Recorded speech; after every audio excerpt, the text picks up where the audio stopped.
Sri Lanka is at a crossroads. As of last night, Sri Lanka is also under a state of emergency. What does this really mean to the general public? Will this state of emergency solve the current crises in Sri Lanka? Good evening and welcome. This is Primetime News on TV1, where the people come first. We've got answers to these questions. Let's start off with a look at your top stories first.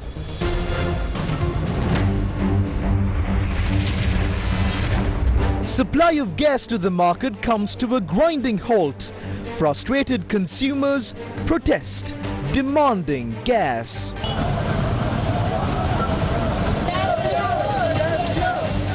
Revoke the state of emergency.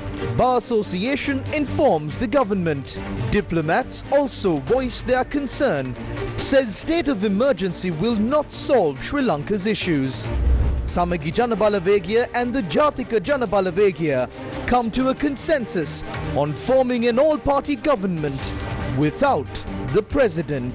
ජාතික වැඩසටහනක් සඳහා සමගි ජනබලවේගයේ ප්‍රමුඛ සමගි ජන සංධානයේ සිය සහයෝගය දීමට තීරණය කරන ලදී. හිතුවක්කාර නායකයෙක් මෙයා. එයා ජනාධිපති පුටුවේ තියාගෙන හදන සර්වපාක්ෂික වූ අන්තර්කාල නාන්දුලින් පළක්. Gota Go Gama enters day 29. කියනවා වැල්ඩින් නන්දසේනට මහත්තයෝ ඔයා ආපහු සැරයක් ජෝක කෙනෙක් වෙන්න යන්නේ.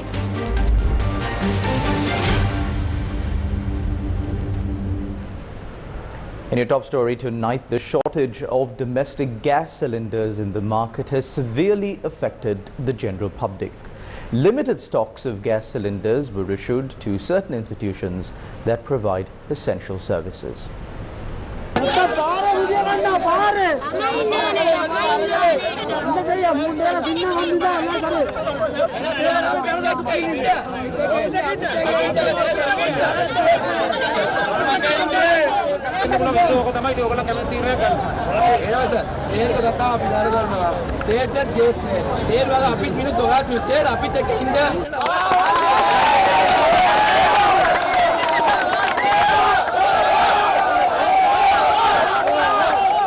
This was the situation at Armour Street this afternoon. Residents of Armour Street in Colombo protested throughout the day demanding gas cylinders. Vehicular movement along many roads in the area was disrupted.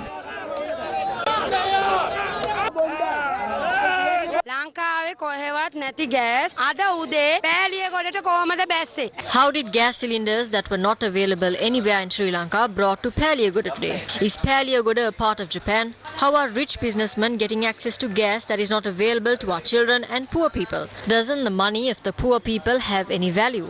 When you play games in Parliament, you are playing with the lives of the people. Ask him to come here and see the plight of the people. All of us have become debtors. After we gave him power, all of us, including our unborn children, have become debtors.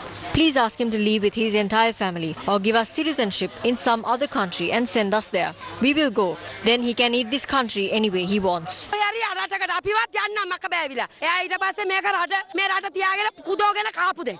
Residents of Mahabaghe staged a protest opposite a gas cylinder outlet this morning, demanding gas cylinders. According to our correspondent, vehicular movement along the Negombo main road was affected for about 1 hour.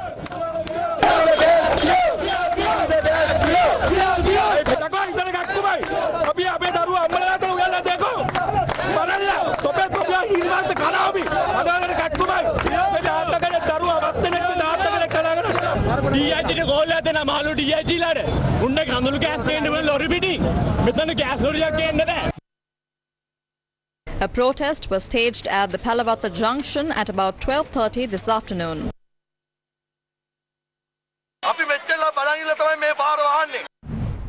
Meanwhile, people continue to be severely affected by the shortage of fuel in the country. Long queues were seen at many fuel stations since last night, while several fuel stations across the country had also closed down due to the shortage of fuel. Newsfirst toured across Colombo and spotted several long queues of vehicles waiting to purchase fuel. When our Newsfirst team travelled throughout Colombo, in many filling stations, in almost all of the filling stations, the situation is the same now in terms of shortages of fuel. Petrol, both petrol and diesel is in short, and as a result of that, many varieties of vehicles are seen in queues. Motorcycles, cars, three-wheelers and buses are in queues. Long queues can be seen in areas out of Colombo as well as a result of the shortage of fuel in the country at present. Now, these fuel queues were seen since last night. Meanwhile, the Ministry of Power and Energy said that until the Norotchole power plant is repaired, the supply of auto diesel to the market will be limited. According to the ministry, 4,000 metric tons of diesel and 2,500 metric tons of octane 92 petrol are being released to the market daily. Minister Kantana Wijesekara said that additional stocks of 92 octane petrol are being issued to the market. He added that a ship carrying 40,000 metric tons of petrol and crude oil will be unloaded on Monday. When a state of emergency was declared in Sri Lanka, many people wondered why. Is there really a threat to national security? Will the imposition of a state of emergency solve the crises in Sri Lanka? Issuing a communique today, the Government Information Department said that the state of emergency was imposed as a short-term measure of easing the crisis and that it will be lifted immediately after normalcy returns to the island. However, many factions, including the Bar Association of Sri Lanka, the Human Rights Commission and several foreign diplomats have pointed out that the state of emergency must be revoked immediately. According to a statement issued by the Government Information Department, the President had announced the state of emergency to ensure political stability and uninterrupted supply of essential goods and services. The statement notes that Sri Lanka is facing the worst economic crisis and political instability post-independence. The statement says that the common perspective is that several reforms in the political, economical and social spheres are needed. According to the statement, the series of protests and demonstrations fueled by anger has become a serious threat to the daily life of the people. The statement further reiterates that as per the powers vested through the Public Security Ordinance, the President has announced the state of emergency to ensure public security, daily functions of the people, continuity of essential services and the ability of the public to travel freely. The Human Rights Commission of Sri Lanka has urged the government to explain to the public the reasons for this proclamation, since protests have been largely peaceful and within the ambit of normal police operations. In a statement, Human Rights Commission chairperson, retired Supreme Court Justice Rohini Marasinghe has said the HRCSL is deeply concerned about the promulgation of emergency. The HRCSL has summoned the President Secretary, the Defence Secretary and the Inspector General of Police tomorrow. Meanwhile, the Bar Association of Sri Lanka has called upon the President to revoke the proclamation of declaring the state of emergency and to ensure that the fundamental rights of the people are respected and protected and not violated by the state or its agents. The BASL said it is gravely concerned of the declaration of state of emergency in the country. The BASL has also called on the President to explain to the people the reasons as to why the state of emergency was declared. In addition, the Centre for Policy Alternatives is also urging the government to revoke the state of emergency declared in the country. Expressing concern, CPA in a statement said this is the second time the President had declared a state of emergency in the span of 5 weeks with no credible justification provided in a context when Sri Lanka has witnessed weeks-long peaceful protests across the island. The statement reads, quote, "Despite the peaceful citizen mobilization, CPA is alarmed by the violent and intimidatory tactics used by authorities," unquote. CPA says it is unfortunate that the government is failing in its primary responsibility of providing for and protecting the rights of the citizenry and opting for arbitrary measures that further erode the trust in government and governance. In a tweet, US Ambassador to Sri Lanka Julie Chung expressed her concern about the state of emergency that was promulgated in the country. She wrote, quote, "The voices of peaceful citizens need to be heard, and the very real challenges Sri Lanka are facing require long-term solutions to set the country back on a path towards prosperity and opportunity for all." US Ambassador to Sri Lanka Julie Chung went on to note that the state of emergency won't help do that. Canadian High Commissioner to Sri Lanka David Mackinnon wrote that it is hard to understand why is it necessary to declare a state of emergency. In a tweet, David Mackinnon wrote, quote, "Over the past weeks, the demonstrations across Sri Lanka have overwhelmingly involved citizens enjoying their right to peaceful freedom of expression and are a credit to the country's democracy." Swiss ambassador to Sri Lanka, Dominic Fergler, wrote on Twitter that it is hard to see how a state of emergency could help Sri Lanka in any way. In a tweet, the European Union noted that the state of emergency will certainly not help solving the country's difficulties and could have a counterproductive effect.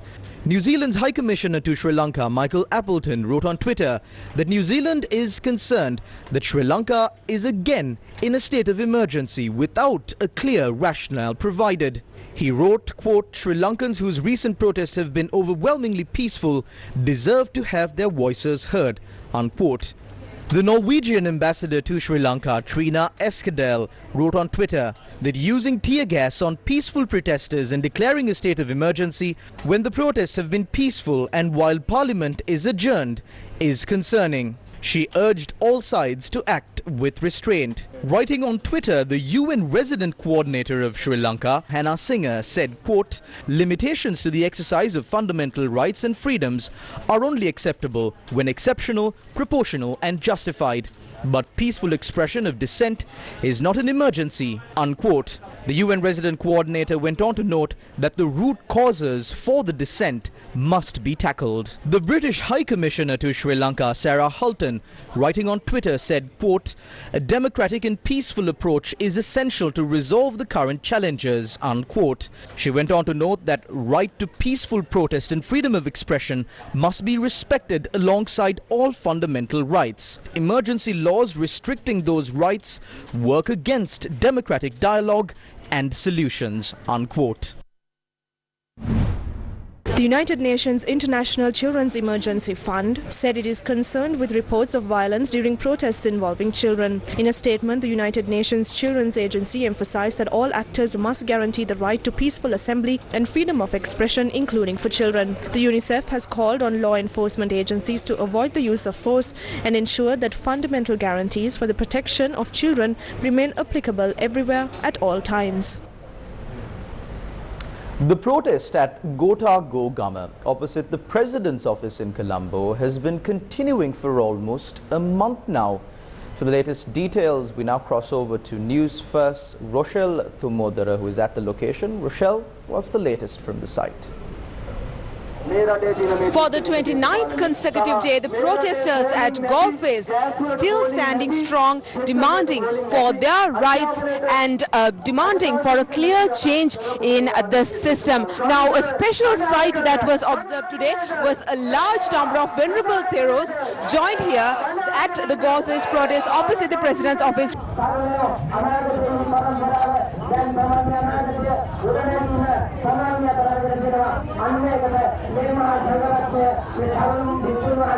Our once beautiful country has now hit rock bottom, sadly, and there is only one way, and it is upwards. And I think it's time the President, the Prime Minister and the government decide what the people want, and we hope that Sri Lanka can rise again once more.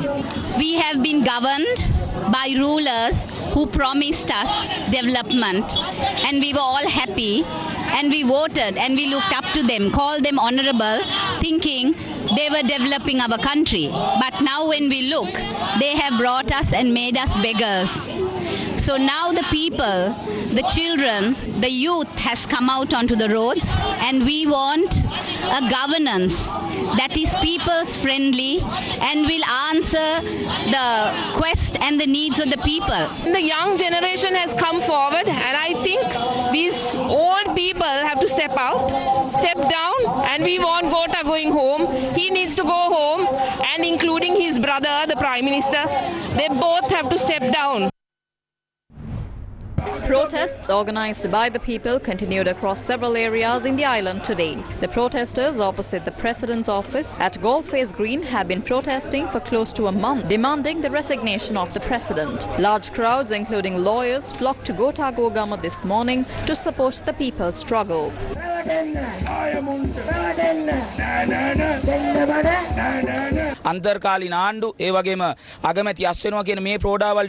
While staging several theatrics like the interim government play and spreading rumours regarding the resignation of the Prime Minister, the government has now declared emergency law to remain in power. Why did they declare emergency law? who wanted this. The people wanted a solution to the fuel shortage. They wanted the government to resign, and they didn't want an emergency law. Therefore, it is clear that this was not enforced to protect the people. Clearly, they have declared this to suppress the people who are raising their voice against the government and its conduct. කියනවා welding නන්දසේනට මහත්තයෝ ඔයා ආපහු සැරයක් joke කෙනෙක් වෙන්න යන්නේ. බෙහෙත් ටික නැහැ, ඩීසල් ටික නැහැ, ගෑස් ටික. There is no medicine, diesel, gas or food. A government that tries to suppress the people when they are protesting is of no use to the citizens. The president must not try to disperse Gota Gogama. If you want to stop this entire movement, do not attack our brothers on the streets. There is only one thing you can do. You must resign. President Gotabe must resign. Mahinda Rajapaksa must resign. All Rajapakshas must step down. Only then will this issue be solved.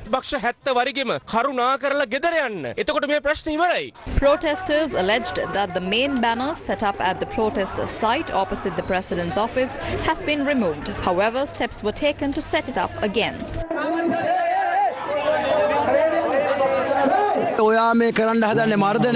This is suppression. We are not afraid of it. You took down this banner early this morning. Then you took down the black flags we set up here. You thought we could become violent. We will not. We are fighting to protect the country. If he has any sort of shame, he would have resigned by now. My plane ticket was actually for 2 months. I wanted to stay more, but because of these struggles, it's too hard for me to stay. So I'm leaving today, unfortunately, but I will definitely come back.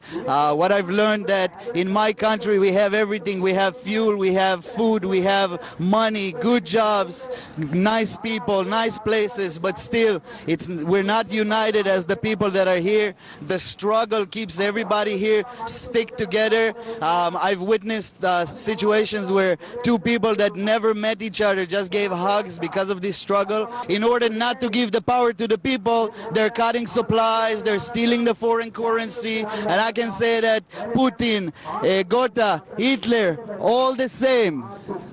Meanwhile, former senior DIG Priyantha Jayakodi expressed the following views at the media centre established at the protest site. The police must protect the public. It is the people who have vested the police with that authority. Therefore, the protection of the people must be done legally. Therefore, I believe that if the protesters engage in their demonstration legally and if the police only follow legal orders, no one can stop this struggle from achieving victory. The youth social movement joined the protesters at Gota Gogama after staging a protest march from the Fort railway station.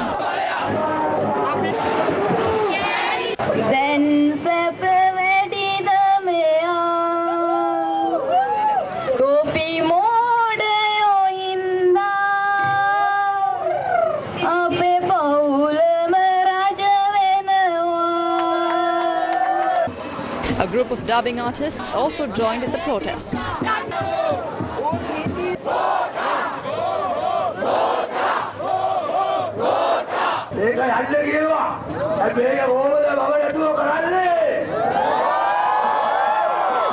The Breast Cancer Association also added their voice to the people's struggle at Golface Green.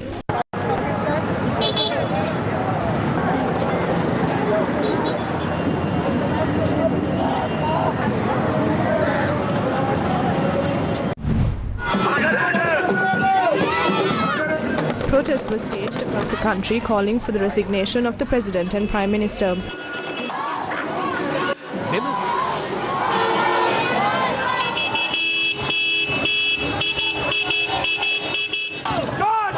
Past pupils of several schools in Kurunegala held a protest today.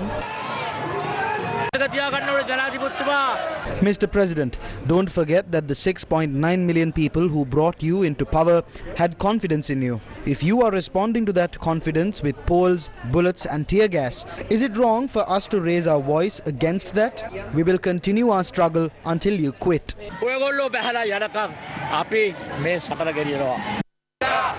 Sri Lankans overseas are continuing protests against the current Sri Lankan government and the issues faced by the people. Sri Lankan expatriates in New Zealand held a protest against the government. The economy of the country has been declining for the past 70 years, and currently there is no economy to even import oil. Although we send what we earn to the country, the elites gamble with the money. So we urge the government to go home and to let people who can rule this country take over. We are here on behalf of the country. Even though we cannot join the protesters in Sri Lanka, we show our support right here. So don't give up the struggle. We can win this together. Another protest was held in Brisbane, Australia in support of the Hartal campaign that was launched yesterday. පාර දුක් විඳිමින් අවුවට වේලමින් වැස්සට තෙමමින් අද වෙනකන් පාර දුක් විඳින ගෝල්ෆේස් එකේ දුක් විඳින තරුණ ප්‍රජාවට මම මගේ ආදරය ගෞරවය ප්‍රණාමය පිරිනමනවා ඔවුන් අපි වෙනුවෙන් මේ කරන අරගලයට. Trade unions announced their next move during a media briefing held at the Trade Union Coordinating Centre today.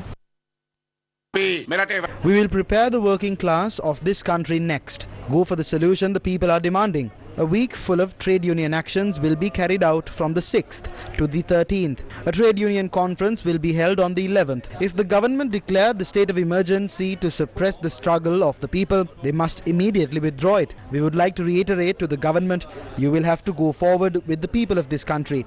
Get ready to provide solutions to the burning issues faced by the people during the parliamentary session on the 17th. On the 17th, we will come to parliament together with the people. Therefore, get ready for that. We will leave only with the solution. No gas, no fuel, a state of emergency and frustrated citizens taking to the streets. That's the current situation in the country. But where to next? We'll bring you the details after this short commercial break. Yasa isuru, pirunu tanak neveka. ලොකුම සල්ලි තියෙන තැන. අපේ සල්ලිත් පරිස්සම් නිසා. ඉහළ ප්‍රතිලාභ සමගින් විශ්වාසනීය තැන්පතුවක්. LB Yasa Isuru, unparalleled rewards for a trusted deposit. Welcome back to the news. The Sri Lanka Freedom Party has invited opposition leader Sajith Premadasa and the leader of the Jatika Janabalawege Andrakumara Dissanayake to take part in discussions to form an all-party interim government.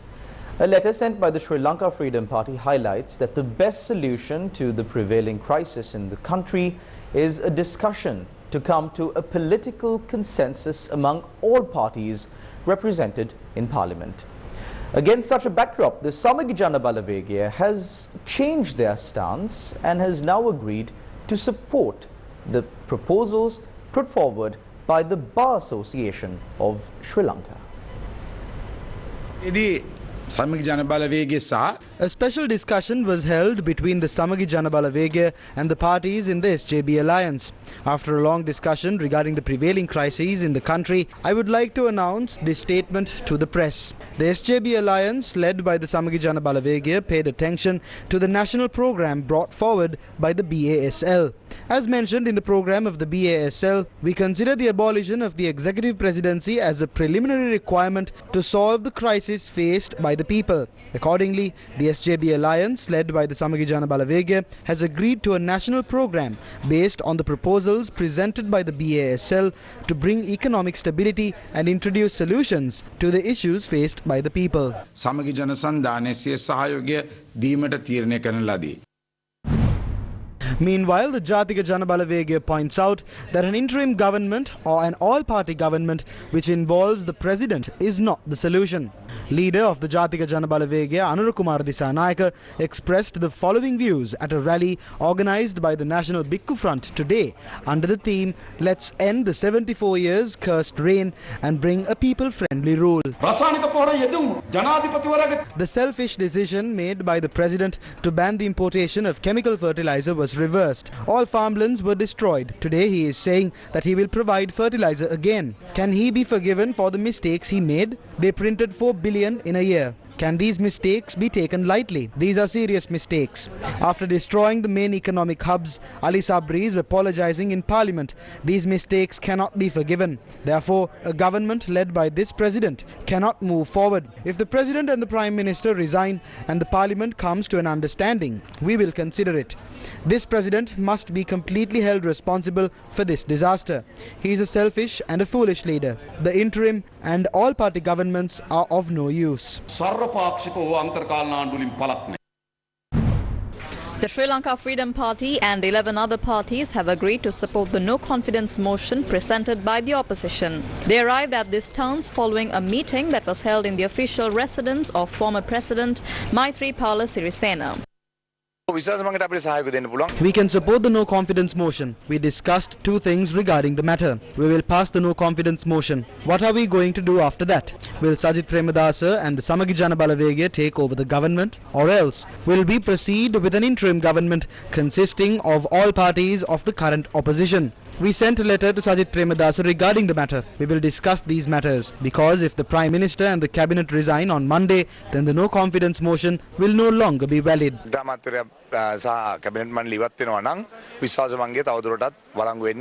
Sajith Premadasa මහත්මයා අග්‍රාමාත්‍ය ධූරේ බාර ගන්න සූදානම් නම් ඔබතුමාලගේ සහයෝගය ලබා දෙනවාද ඊට? ඉතින් අපි අපේ ශක්තිය දෙනවා මොකද We will give our support because they are the biggest party in the opposition. Therefore, we can support them from the sidelines. සභාවට ගිහිල්ලා අපේ සහයෝගය දෙන්න පුළුවන්. Parliamentarian Nimal Lanza represented the independent group of parliamentarians at today's meeting. මේකෙදි තාමත් පැහැදිලිව කියන්න ඕනේ අපි ස්වාධීනච්ච මන්ත්‍රීවරු විදියට We as a group of parliamentarians who remain independent in parliament have decided to support the no confidence motion submitted by the opposition. We will vote in favor of the no confidence motion. We will support the opposition leader in forming a government and taking the country forward by providing solutions for the crises we are in. We will propose to them what the entire country is proposing and go for an all-party government or an interim government if the Samagi Jana Balawegaya is not willing to establish a government of their own. Meanwhile, the Tamil National Alliance has also decided to vote in favor of the motion of no confidence to remove the president. The TNA members informed their decision to the media after a meeting with the Speaker at his official residence today. We came to ask the Honourable Speaker that when he has a meeting of party leaders on Monday, that we must request the Prime Minister to convene Parliament early next week itself, either Tuesday or Wednesday, for us to debate the proclamation of emergency. Unless we do that, the country will be kept on a rule under emergency without parliamentary approval, and that's not a good thing. Proclamation of emergency indicates that the government has decided to deal with the protesters with a heavy hand. People haven't resorted to violence. People are conducting themselves in exemplary manner and conducting peaceful protests. While politicians continue to play politics, let's remind ourselves of who is responsible for the national crisis we are in right now. Who banned the import of chemical fertilizer overnight and completely devastated the agricultural sector. People died of exploding gas cylinders, and now for months on end, the people have no proper supply of cooking gas. Was it the people who created the LP gas crisis? Are the people to blame for the fuel shortage that has forced millions of hapless citizens to languish in queues for hours on end with no end in sight? Was it the people who tore down the nation's economy to the point where beggars from India are sending donations to Sri Lanka? Patients are suffering without life-saving drugs, and this shortage is getting worse with each passing day. Are the people to blame for this? We have ceded control of some of our most strategic national assets to foreign entities. Are the people responsible for this? No, they are not. Leaders of all sides, given the hallowed responsibility of protecting the people and our nation, have plundered us to where we are today. But are they held accountable? Or are wheels within wheels in motion continuously, protecting each other in a never-ending cycle? The words uttered by Ranjan Ramanayaka seems to make a lot more sense now than ever. He was right when he said, "Me hamuma yaluwo malli." News First with the people.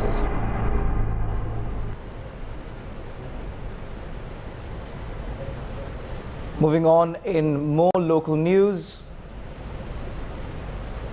the repercussions of the abrupt decision-making by the government to ban the importation of chemical fertilizer are still being felt by the farming community.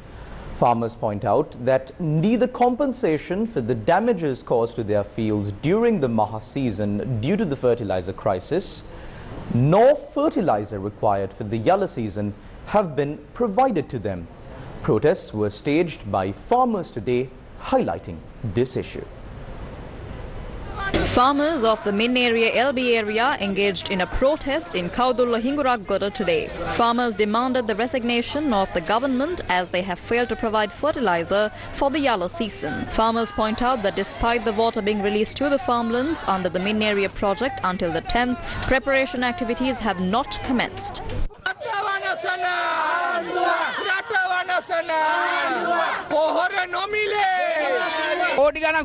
They obtained commissions in millions and destroyed farming.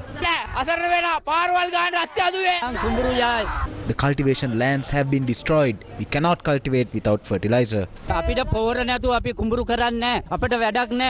Farmers of Madhavala Ranvala fields in Ratnapura hoisted black flags in their fields today, demanding the resignation of the current government. Certain paddy fields have been abandoned without fertilizer.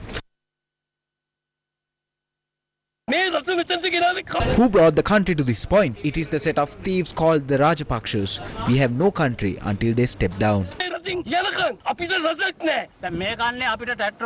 We do not have fuel this season to operate our tractors. Now we have to resort to old methods of using livestock to sow our fields. The Rajangane Yaya Hatha Agrarian Organization received 750 bundles of organic fertilizer today. After discovering that 70% of the fertilizer contains sand, the farmers rejected the stock.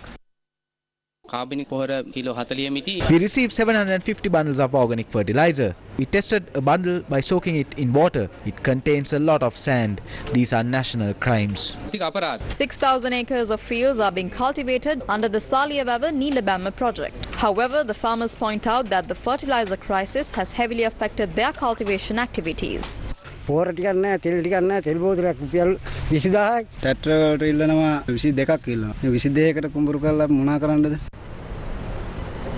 The Divisavya program, organized to distribute rations among low-income earning families, was conducted in the Vaunia district today. This program, sponsored by LOLC, goes directly to the people and ensures that their needs are met.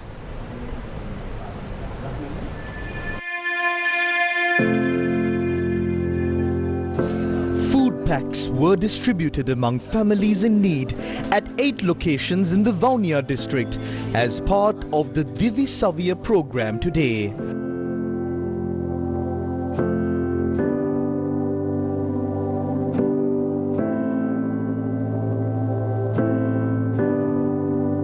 The teams began the distribution of food packs from the Vaunia, Olumadu, Kandasamy, Kovil and from Suduvendan this morning.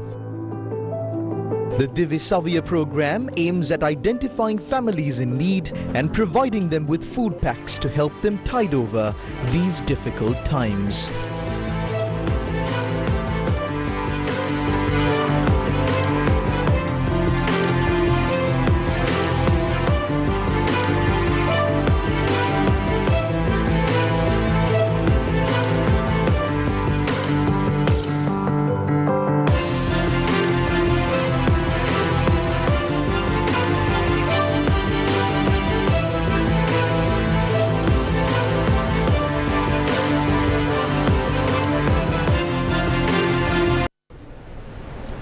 Amidst the prevailing economic crisis in the country, those in rural Sri Lanka continue to face severe hardships due to the encroachments of wild elephants.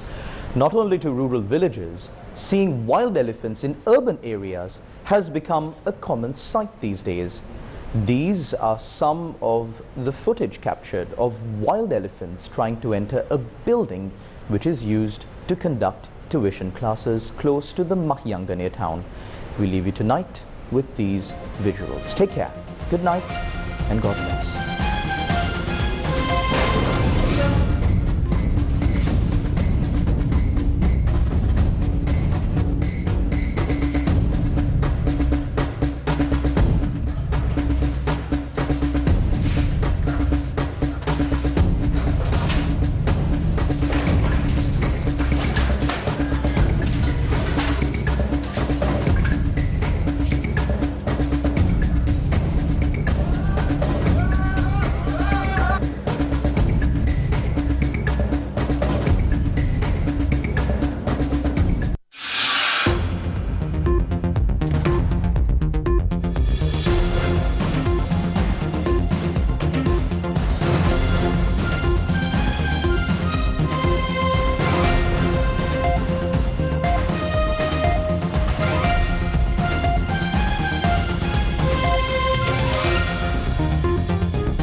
Walking from village to village, from home to home, for years and years. Listening, learning, understanding, helping, leading. Because the foundation of leadership is knowing the heart of the people. Gun by the people, for the people. Newsfirst, main sponsor. LB Yasa Isuru, unparalleled rewards for a trusted deposit.